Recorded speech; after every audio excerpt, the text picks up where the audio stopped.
फिल्मों में खलनायक का किरदार निभाने वाली अभिनेता जीवन असल जिंदगी में हीरो थी।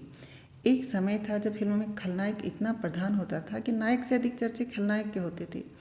ऐसे ही समय में खलनायक रहे हैं जीवन, जिन्होंने अपने जीवंत अभिनय से फिल्मी पर्दे पर वह छाप छोड़ी कि उनकी छवि विलन की बन गई। आपको बता दें कि इन फिल्मों में अभिनय भले ही जीवन ने विलन का किया हो, लेकिन असली जिंदगी में वह हीरो थे, अत्यंत शालीन, खुश मिजाज और लोगों की भलाई करने वाले। कहा जाता है कि एक उच्च कोटि का कलाकार उच्च ही होता है, फिर चाहे उसे भूमिका कोई भी मिले। उस समय धार्मिक फिल्मों का प्रचलन था। धार्मिक फिल्मों में जब जीवन को नारद की भूमिका निभाने का मौका मिला तो वह इस भूमिका में इतने फिट बैठे कि नारद मुनि के रूप में आत्मसात हो गए। जीवन को नारद की भूमिका में इतना पसंद किया गया कि इसके बाद तो जब भी कोई फिल्मकार नारद मुनि पर फिल्म बनाता तो जीवन को ही इस किरदार के लिए बुलाता। जीवन ने बॉलीवुड सहित अलग अलग भाषाओं की 61 फिल्मों में नारद मुनि का किरदार निभाया। सबसे अधिक बार नारद मुनि की भूमिका निभाने का उनका record Limca book of records में दर्ज है। जीवन कहते हैं कि फिल्मों में विलन के किरदार में उन्होंने जितने पाप किए थे नारद की भूमिका में, उससे अधिक बार नारायण नारायण बोलकर उन्होंने वह सब धो लिए। नारद मुनि का रोल करते समय जीवन सिर्फ शाकाहारी भोजन किया करते थे। जीवन का जन्म कश्मीरी परिवार में 24 अक्टूबर 1915 को हुआ। उनका असली नाम ओमकार नाथ धार था। बहुत छोटी महज 3 साल की उम्र में ही जीवन के माता पिता का निधन हो गया था। वह एक संयुक्त परिवार में रहते थे। उनके 24 भाई बहन थे।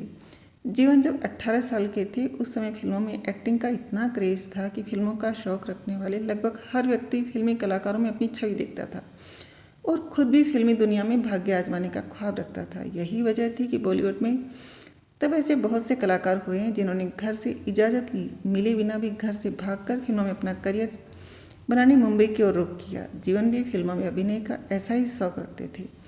घर से इजाज़त न मिलने के बावजूद वे घर से भागकर फिल्मों में भाग्य आजमाने मुंबई आ गए।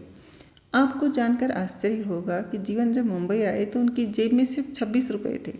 फिल्मों में अभिनय का ख्वाब लिए मुंबई आए जीवन को शुरुआत में काफ़ी समय संघर्ष करना पड़ा। उन्होंने डायरेक्टर मोहनलाल सिन्हा के स्टूडियो में रिफ्लेक्टर पर सिल्वर पेपर चिपकाने का काम किया और जब मोहनलाल सिन्हा को पता चला कि जीवन फिल्मों में अभिनय की रुचि रखते हैं तो उन्होंने 1935 में बनी अपनी फिल्म फैशनेबल इंडिया में जीवन को विलन का रोल दिया। फैशनेबल इंडिया जीवन की पहली फिल्म थी।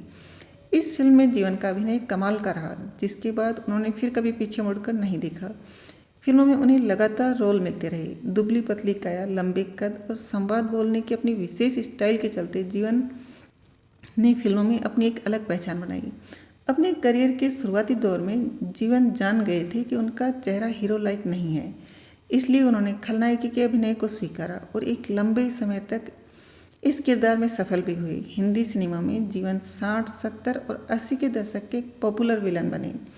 इस बीच उन्होंने एक के बाद एक कई सुपरहिट फिल्मों में सुपर अभिनय कर वो नाम हासिल किया कि उनके अभिनय को आज भी लोग दोहराते हैं। स्वामी, कोहिनूर, शरीफ, बदमाश, अफसाना, station master, Amar Akbar Anthony, Dharmveer, Shabnam, हीर रांझा, जॉनी मेरा नाम, कानून, सुरक्षा, लावारिस, नया दौर, दो फूल, वक्त, हमराज, बनारसी बाबू, गरम मसाला, धर्मवीर, सुहाग, नसीब और गिरफ्तार जीवन की यादगार फिल्में हैं। 10 जून 1987 को 71 साल की उम्र में जीवन का निधन हो गया। गौरतलब है कि जीवन के बेटे किरण कुमार भी हिंदी सिनेमा के मशहूर एक्टर हैं और अपने पिता के नक्शे कदम पर चलते हुए उन्होंने भी कई फिल्मों में विलन की भूमिका निभाई।